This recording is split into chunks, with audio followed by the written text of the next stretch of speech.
Hi, boys and girls. This is Ms. Kathy. I'm so happy you've joined me today for another story just for you. You Taught Me to Pray by Mona Jones. With gold panning on their minds, David and his father chugged up the Wanagon River. Their 12-foot aluminum motorboat sparkled in the sun. It was Thursday noon. David grinned at Dad, who was steering the boat around some massive boulders. They'd gone camping together before, and since 14-year-old David had just finished a survival course, he felt even more at home in the wilderness. The rocky sides of the riverbank rose sharply. Bushes, mostly blackberry, grew thick. Here and there a pine tree clung to the steep bank. Overhead a rumble sounded. Then another one came, closer this time. David looked up. Fast-moving clouds blotted out the sun. A few big raindrops splattered on the deck. More and more rain fell. Thunder rolled and roared. The sky poured out its water supply in a cloudburst. Dad had a difficult time holding the boat on course. David had on his life jacket. Dad's was under the seat, and he was reaching for it when a wall of water loaded with debris leaped at them. Straight toward the boat spun a big rolling log. It hit the side of the boat, sending it into a spiral round and round until it flipped over. "Stay with the boat, David!" yelled Dad. But it was turning too fast. The boy was tossed about by the churning water and washed onto a narrow rocky ledge only 2 feet wide and about 50 feet downstream. Dad was thrown onto a small gravel bar. Their boat and their clothes, food and panning tools were gone. No one knew they were in trouble, and they were not expected home for 5 days. David stood up on the ledge, cold, shivering, soaked, scared to move for fear he might fall into the chilly river that was tumbling a foot below him. His glasses had been washed away, so he couldn't see very far. He heard his dad shout, "David, where are you? Are you all right?" "I'm fine, Dad. On a rock ledge. Where are you?"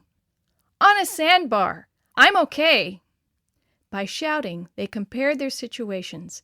Neither could see any way of escape. At first they thought they might be spotted by truck drivers on a nearby logging trail, but as night came they gave up that hope. Fumbling along the ledge, David found some blackberries and ate them. The next day he saw fish flashing by in the swollen river, but he couldn't catch them. Even if he had been able to grab one, there was no way to cook it. David prayed, "If Dad can't make it to shore, please, God, tell me what to do." To his dad he shouted again and again, "I know you'll find a way to help us. I'll keep praying." On the second day, David heard a helicopter overhead. He stood up and screamed, "Come down! Come down and pick us up! Come down!" Frantically waving his hands, he lost his balance and fell into the water. He quickly grabbed a root growing out between the rocks and pulled himself back up. "I won't try that again," he panted as the helicopter flew away without seeing them. David and Dad called often to each other when they were awake. As they got hungrier and weaker, their voices became fainter. For 3 days and nights, David slept, woke, and slept again in the steady rain, leaning against the roots of an old pine tree. On the 4th morning, a squirrel chattered and ran down a tree. It was carrying a pine cone. "Hello, fellow," David said. "It's good to see you. I'm lonely here." The squirrel flicked its bushy tail and scampered away, then came back for a better look. David watched it carry the cones under a pile of old boughs. Wistfully, David said, "I wish I could eat pine cones." The rain ceased, and the river lowered on the 5th day.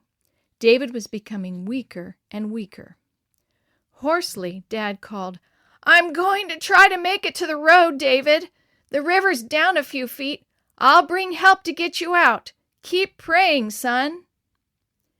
David answered by whistling through his fingers. A few hours later, David, half asleep, heard a voice calling his name.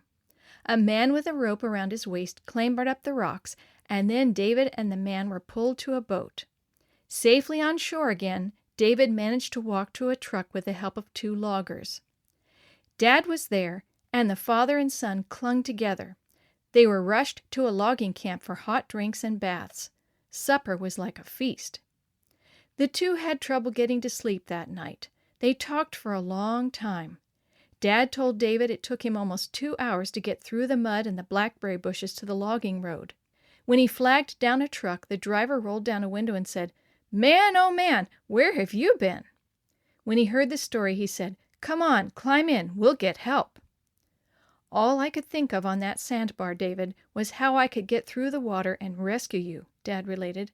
"I kept going to sleep and falling off a big log into the water. How I prayed." Now warm, comfortable, and safe, David answered, "I had faith that you'd make it, Dad, and I'm so glad you taught me to pray." As he drifted off to sleep, David murmured, "I still want to go camping with you again next year."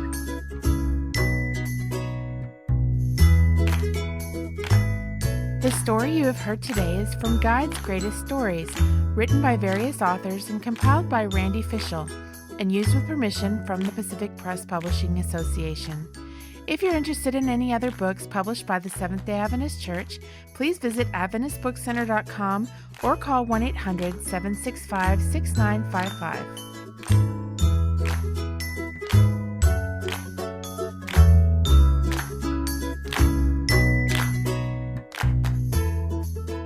This podcast is a production of the Carolina Conference of the Seventh-day Adventist Church.